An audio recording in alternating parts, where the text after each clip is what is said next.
When you establish your own style as a musician, when you establish your own style. Welcome back to another Real Talk as we all top give the Most High all the honor, the glory, all praise and worship. Thank you, Holy Spirit. This is a video response back to you, Brother Cameron.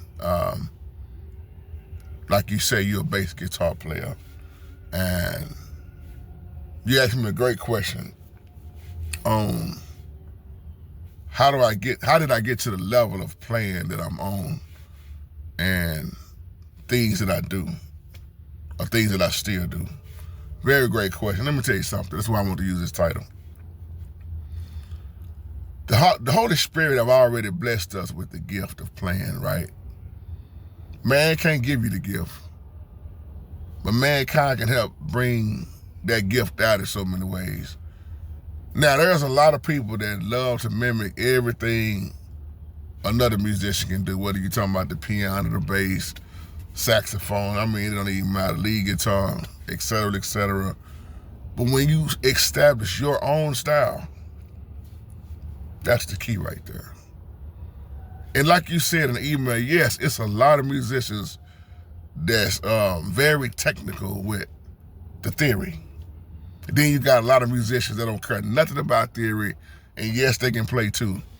I'm gonna say something here that Victor Wooten, since we talking about basses, something I heard Victor Wooten say. If anybody know about Victor Wooten is one of the, I mean, he's known as one of the top 10s of all time to do it on the bass. Awesome. And if you look at Victor Wooten, most of the time, what he gonna play? 4-string. He said something very powerful. He said, I don't have perfect pitch. I'm just quoting what Victor Wooten said. He said, I don't have perfect pitch and I don't care. He said, and you know why? He said, because when people are listening and dancing to the music, they're not dancing to a note. They're not worried about the notes, what it's called. He said they grooving to the beat. They grooving to the bass line. But then you may have somebody in the crowd be like, man, I wonder what key they in. And it's so many different types of musicians out here. But if you look at Victor Wooten and his style and his soloing and the things that he do on the 4-string, it's out of this world, man. It's awesome. And I remember growing up, let me give a shout out to a dynamic bass player that I know also, Tim Waits. We called him T-Lee. And I remember when I used to go over T-Lee house back in the day, he had a studio in his house. And I would go over there oftentimes, man, listen to T-Lee, record people, we play around. And T-Lee would say, man, the stuff that Victor Wooten is doing on the 4-string is just amazing. And then you got the people that play the 6-string a lot, you know. Then you got 7 strings, etc., etc. But when you establish your style, then you do what you do. Then you be like, can't nobody beat me doing what I'm doing. This is what I love doing, and this is where I'm gonna stay at. And then it's your creativity. See, you got the musicians that went to school, and you got the musicians that didn't go to school, right? And then it comes to become a big problem to a lot of people because it's always an ongoing argument who's the best. The ones that go to school, the ones that didn't go to school. Just like me, I didn't go to school for music. And to me, it's not a competition because when I think about it, everybody can bring something to the table. I know people that didn't go to school a day in their life, and they're awesome musicians. Then I know people that go to school and it's like, they awesome also. But you see the advantages and disadvantages because I know musicians that didn't go to school, and then the ones that went to school trying to figure out how did they learn them licks that they learned. How did y'all learn y'all style? What did you do? Or how can I learn some of that? And when you don't hate on each other, you learn from each other. It's a lot of hating in the music game, y'all. Especially when you start talking about bass guitars and lead guitars and drums and especially keyboards, man, and organists. Who's the best? Who got the best runs? Who got the best chords? Who got the best riffs? It's not about that. That's why I'm not intimidated. That's another thing I want to tell you. You shouldn't be intimidated by nobody. I don't care who you come up behind or who you play in front of. When you realize you can't nobody beat you doing you. And when you remain humble, that's the way right there. So don't get caught up in the hype, man, with all this, who's better than who, man, what this person right here. I get this question all the time because I'm a piano player. And most of my favorite piano players are dead and gone. I'll give you one for an example. Joe Sample, George Duke. Those two are my top notch. And man, who's the best? Who was the best out of George Duke and Joe Sample? You see what I'm saying? People gonna always have they comparison and things. But when I looked at George Duke, Joe Sample, Herbie Hancock is another one of my favorites. Bob James, Marcus Johnson.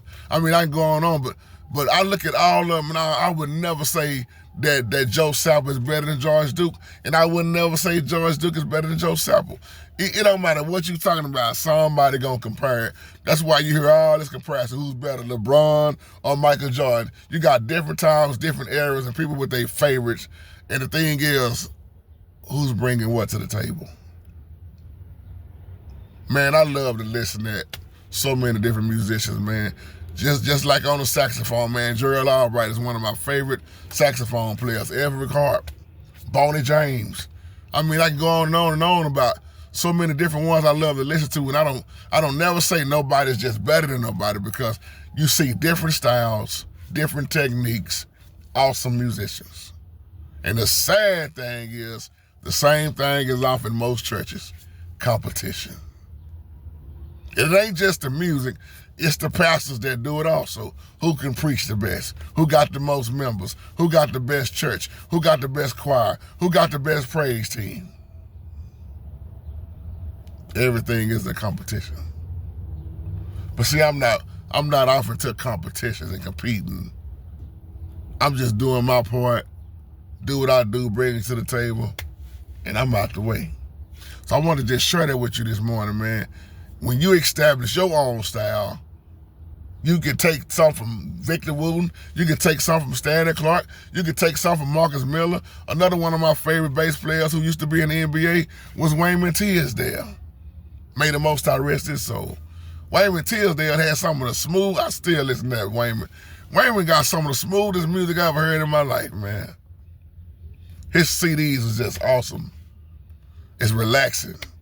So when you look at these different styles and different players, man, you learn from each other. You take what you can and you mix it with your own creativity. I'll give you another example. One of my other favorite bass players that I love to hear is my baby brother, Jeremy Thompson. I should have said that first.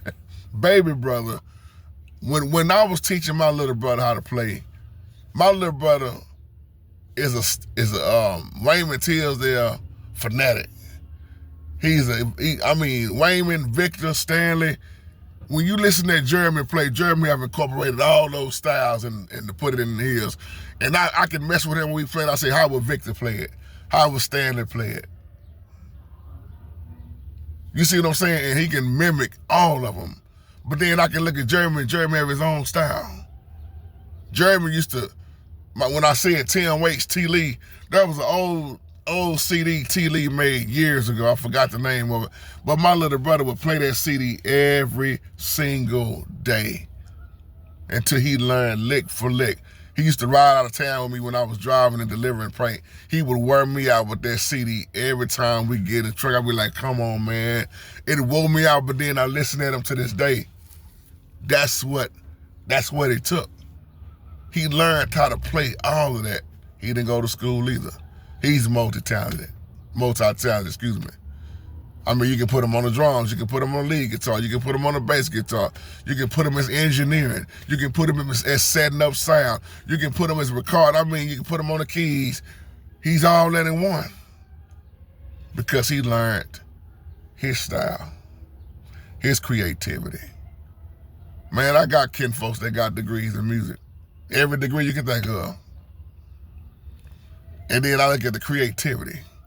I remember my cousin told me years ago, he said, man, yeah, school is good, but he said, but how many times do I really use the sheet music? He said, I got so caught up in the classical way of learning their way that it kind of took away creativity. I can't even, I'm missing the funk.